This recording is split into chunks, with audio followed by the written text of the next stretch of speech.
8:20 ದೇವರ ಉಪದೇಶವನ್ನು ದೇವರ ಬೋಧನೆಯನ್ನು ವಿಚಾರಿಸುವ ಎಂದು ಅವರು ಹೇಳದಿದ್ದರೆ, ಯಾರು ಹೇಳದಿದ್ರೆ, ನಿಮ್ಮ ಮನಸ್ಸು ನೀವ್ ಹೇಳದಿದ್ರೆ ನಿಮ್ಗೆ ಆ ವಿಷಯದಲ್ಲಿ ಬೆಳಕು ಬರೋದೇ ಇಲ್ಲ ಅಂತ.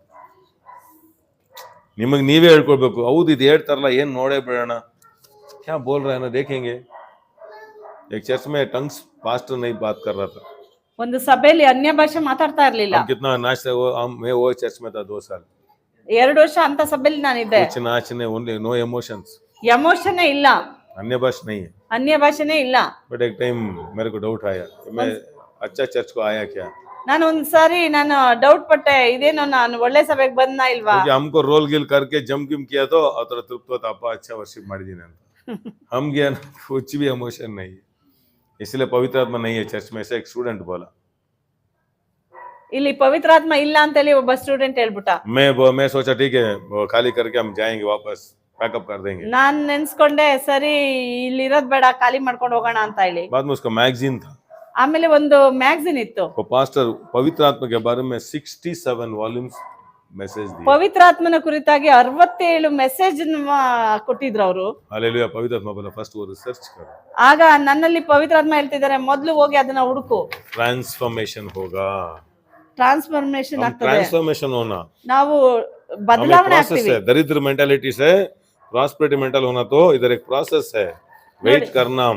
ದರಿದ್ರ ಮೆಂಟಾಲಿಟಿಯಿಂದ ನಾವು ಐಶ್ವರ್ಯ ಮೆಂಟಾಲಿಟಿಗೆ ಬರ್ಬೇಕಂದ್ರೆ ಅದೊಂದು ನಿಯಮ, ಪ್ರೋಗ್ರೆಸ್ ಇದೆ. ಅದರಲ್ಲಿ ನಾವು ಕಾಯ್ಬೇಕಾಗ್ತದೆ, ತಾಳ್ಮೆ ಬೇಕಾಗ್ತದೆ. इसीलिए ये जगह क्या है, ये जगह चर्च. बैठना, वेट करना, इसीलिए सम्मुख में बैठा तो ट्रांसफर होके आप एक उड़ने का व्यक्ति हो जाएगा. बड़क बिस्ता दिया. आप कैसे था, कैटरपिलर. ನೀವೊಂದು ಕಂಬಳಿ ಹುಳ ತರ ಇರ್ತೀರಿ. बाद में एक प्रोसेस, ಚಿಟ್ಟೆ ಆಗ್ಬೇಕಂದ್ರೆ अभी कैटरपिलर बटरफ्लाई होना तो एक प्रोसेस है.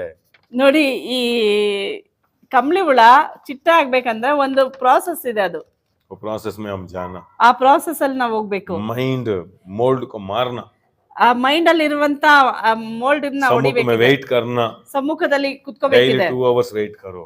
ಅದರಿಂದ ಪ್ರತಿದಿನ 2 ಅವರ್ ಟ್ರಾನ್ಸ್ಫಾರ್ಮೇಶನ್. ಒಂದಿನ ನೀವು ಟ್ರಾನ್ಸ್ಫಾರ್ಮೇಶನ್ ಆಗ್ತೀರಿ. ಹಿಂಗಿಂಗ್ ಹೋಗೋ ಲೈಫ್ ಇರಲ್ಲ, ಹಾರೋ ಲೈಫ್. Amen, amen, amen. जीवन, हालेलुया. डगा डगा डगा डगा लाइफ जाएगा, बाद में ऐसा लिफ्ट कभी भी नीचे नहीं आएगा. ಈ 1000 ಜನ ಮಠ ಮಂತ್ರ ಮಾತ್ರ ನೀವು ಕೆಳಗೆ ಬರೋದು, ಯಾಕಂತಂದ್ರೆ ಇಲ್ಲಿ ಟ್ರಾನ್ಸ್ಫಾರ್ಮೇಶನ್ ಆಗ್ಬಿಟ್ಟಿದ್ದೀರಾ. ಇದ್ರಲ್ಲಿ ತುಂಬಾ ಸಬ್ಜೆಕ್ಟ್, ಇಷ್ಟವಾದ ಸಬ್ಜೆಕ್ಟ್, ನನ್ನಲ್ಲಿ ತುಂಬಾ ಖುಷಿ ಇದೆ ಹೇಳೋದಕ್ಕೆ. ಆ ಖುಷಿಲಿ ನೀವು ಭಾಗಿಗಳಾಗ್ಬಿಡಿ. Amen, amen, amen. ನೀವು ನಮ್ಮ ಜೊತೆ ಟ್ರಾವೆಲ್ ಮಾಡಿ. ಆಮೆನ್. ಎಲ್ಲ ಒಂದು ಭಾಗ್ಯ, ಇದು ಮಿಸ್ ಮಾಡ್ಕೋಬೇಡಿ. ದರಿದ್ರನ ಮುರಿಬೇಕು. ಇದೆಲ್ಲ ಇದು ಏನ್ ಬೇಕಾ ತಗೊಳ್ಬೋದು, ಕಾಯಿಲೆ ತಗೊಳ್ಬೋದು, ದರಿದ್ರ ತಗೋಬಹುದು, ವೇದ ತಗೋಬಹುದು, ಏನ್ ಬೇಕಾ ತಗೋಬಹುದು. ಅದು ಈ ಪ್ರಾಸೆಸ್ ಅನ್ನ ಬರ್ಬೇಕು, ವೈಟಿಂಗ್ ಪ್ರಾಸೆಸ್ ಬರ್ಬೇಕು. ಅದಕ್ಕೆ ವಾಕ್ಯದ ಕುತ್ಕೊಳ್ಳಿ, ದೇವಸ್ಥಾನ ಕುತ್ಕೊಳ್ಳೋದು ಯಾಕೆ ಹೇಳ್ತೀವಿ ಅಂತಂದ್ರೆ, ಏನೋ ನಿಮ್ಮನ್ನ ಭಕ್ತಿ ವ್ಯಕ್ತಿಗಳಾಗಿ ಮಾಡಕ್ಕಲ್ಲ, ನೀವೆಲ್ಲ ಟ್ರಾನ್ಸ್ಫಾರ್ಮೇಶನ್ ಆಗ್ಬೇಕು. ಆಮೆನ್. ಆ ಟ್ರಾನ್ಸ್ಫಾರ್ಮೇಶನ್ ಹೋನಾ. ಆಮೆನ್.